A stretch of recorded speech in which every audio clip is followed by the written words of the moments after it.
بسم اللہ الرحمن الرحیم۔ مصریوں کے ساتھ اچھا سلوک کرنا۔ رسول اکرم صلی اللہ علیہ وآلہ وسلم جانتے تھے کہ مسلمان مصر کو فتح کریں گے۔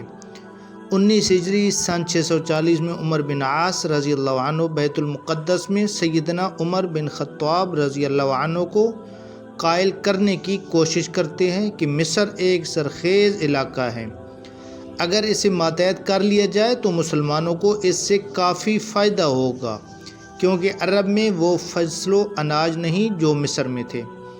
سیدنا عمر رضی اللہ عنہ پہلے تو انکار کرتے رہے، اس کے بعد کچھ سوچ کر اجازت دے دی، لیکن ساتھ یہ شرط بھی رکھی کہ اگر میرا پیغام تمہیں مصر میں داخل ہونے سے قبل مل جائے تو وہیں سے واپس آ جانا، اگر تمہیں مصر میں داخل ہونے کے بعد مل جائے تو اللہ کا نام لے کر اپنا مقصد پورا کر لینا۔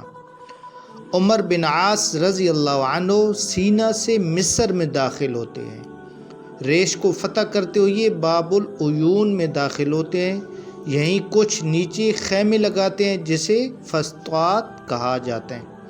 اس کے بعد سکندری حملہ کرتے وہاں مقوقس قلعہ بند ہوتا ہے۔ مقوقس بنا جنگ کیے عمر بن عاص رضی اللہ عنہ سے صلح کرتا ہے اور 2 دینار فی کس مصریوں پر ادائیگی کا عہد و پیمان کیا جاتا ہے۔ یہ خبر جب ہرقل تک پہنچتی ہے تو وہ لشکر بھیجتا ہے۔ اس حسن سلوک سے قبطی اور مقامی مصری عربوں کے حلیف بن جاتے ہیں اور ہر ممکن امداد مسلمانوں کو مہیا کرتے ہیں۔ رومی بری طرح شکست کھا کر بھاگ جاتے ہیں اور عمر بن عاص رضی اللہ عنہ مصر کے گورنر بن جاتے ہیں۔ عمر بن عاص رضی اللہ عنہ کے ساتھ زبیر بن عوام اور مقداد رضی اللہ عنہ بھی تھے۔ بلیمت الخیس اور سلتیس سے کچھ خواتین قیدی ملے جنہیں سیدنا عمر رضی اللہ عنہ کی خدمت میں مدینہ بھیج دیا گیا، مگر امیر المؤمنین نے واپس بھجوا دیا اور تاکید کی کہ ان کے ساتھ حسن سلوک سے پیش آئے۔ سیدنا عمر فاروق رضی اللہ عنہ کو عمر بن عاص رضی اللہ عنہ کو خط لکھ کر عہد و پیمان کے متعلق بھیجا، جس میں قبطی مصریوں کے ساتھ حسن سلوک کا بھی لکھا تھا، لہٰذا سیدنا عمر رضی اللہ عنہ نے انہیں زیادہ بوجھ نہ ڈالنے کا کہا اور لکھا کہ مصر سے آئندہ نسلیں فائدہ اٹھا سکیں گی، لہٰذا اسے اس کے حال پر چھوڑ دو۔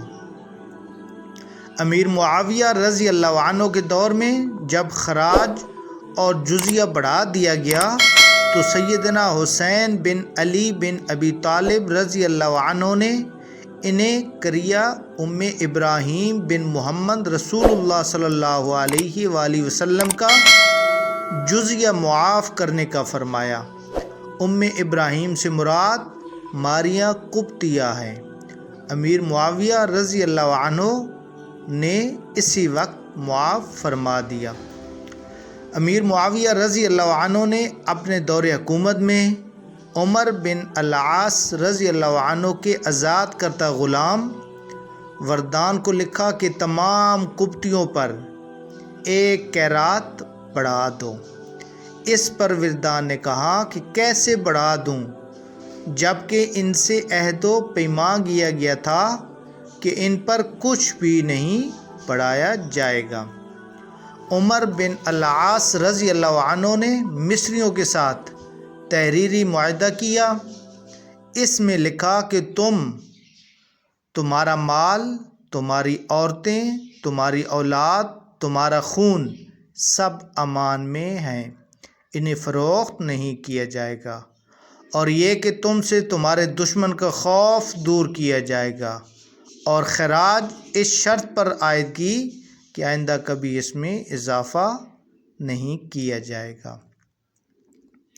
اس حسن سلوک سے تمام اہل مصر عیسائیت اور قدیم مصری تمدن اور ثقافت کو چھوڑ کر اسلام میں داخل ہو کر عربی رنگ میں رنگ گئے۔